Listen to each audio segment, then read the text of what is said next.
Today we're going to make a weight bench out of concrete.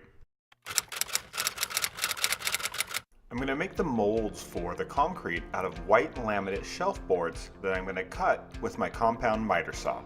I cut pieces of 2.5-inch wide vinyl trim board for the side panels. I drilled holes in 2 of the laminate boards that were big enough for a 1-inch diameter iron pipe to go through. I glued the mold together using my hot glue gun. I'm really happy that Ryobi made a hot glue gun. Finally, I have a great hot glue gun that's cordless. I sealed the seams on the sides of the molds with the hot glue gun, but I used silicone sealant on the bottoms because I wanted them to be smooth because they're going to rest on the ground. I inserted the steel pipe and then wrapped some reinforcement wire around it to make reinforcement for the concrete parts. I then screwed on a coupling on the inside of the mold, put on the reinforcement wire, and then hot glued it into place. Now I wanted the 2 concrete molds to be perfectly perpendicular to the bar, so I glued 2 pieces of wood to them that were exactly the same length. I glued some scrap pieces of wood to short pieces of vinyl trim boards to make the indentations for the concrete bench. I used some silicone to seal around the coupling. I mixed a bag of Quikrete 5000 and then poured it into both of the molds. Now I made sure to use a stick to push the wet concrete all the way down into the bottom of the molds and try to vibrate it out as many of the air bubbles as possible. I then screwed in the short pieces of vinyl trim board so that I would have the indentations in the concrete. I let the concrete cure 4 days before removing the mold. I had to drill some holes into the laminate board so I could break it away and pull it off. I bought a sheet of 3/4 inch thick oak veneer plywood from Home Depot, and I had them rip it down to the same width as the concrete. After cutting the pieces to length with my compound miter saw, I then set up a fence and then actually used my circular saw to make 2 cuts down the inside of the board so that I could remove the middle of it. I used a drill and a jigsaw to make the last 2 cuts to remove the center.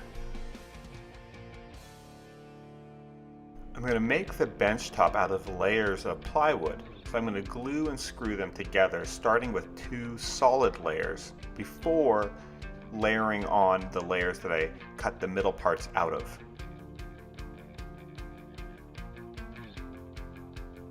The final layer will be made out of 2 strips of plywood that will fit into the recesses that I made in the concrete.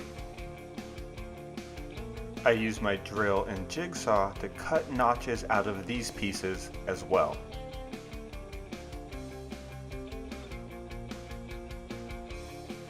I cut some scrap pieces of plywood to make sure that the bench wouldn't slide.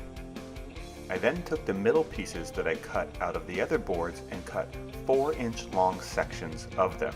I then glued 3 of these pieces together at a time. Now when you clamp these down, the glue sometimes can make the pieces slide, which makes it a little bit difficult to keep them in line. Thankfully, my friend Mike Montgomery from Modern Builds told me this really cool tip about sprinkling table salt onto the glue so that the wood doesn't slide. It gives it a little bit of grit and it works really well. I used my orbital sander to sand all the edges of the bench smooth. I also sanded down the edges of the 4 little blocks that I made. I screwed some hinges onto the blocks.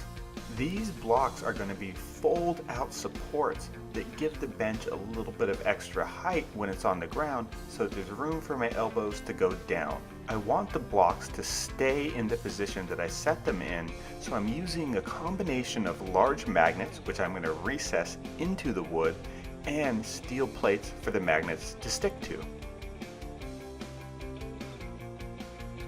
Now I have supports that can add the extra height, but then also disappear underneath the bench. If all the weight consistently went onto the magnets, I think they would break over time, so I used some hot glue to make some little bumpers that would cushion the supports. I finished the bench with 2 coats of Minwax polyacrylic. I didn't want the concrete to scratch my floors, so I used my hot glue gun to lay down some little bumpers that would stick to the concrete. Now for sure, there are some simpler and easier ways to make a more functional weight bench, but I live in a loft, so I wanted a piece of furniture that would actually look nice as a real piece of furniture, and I can do exercises with it. Now the concrete and bar only weigh about 100 pounds combined, but I can add additional pipes onto the couplings and add traditional weight plates. For more detailed instructions, check out my website, and if you want to see what I'm working on next, be sure to follow me on Instagram. To learn more about the concrete products that I use, check out Quikrete.com. And don't forget to subscribe to this channel if you haven't already. Thanks. Bye.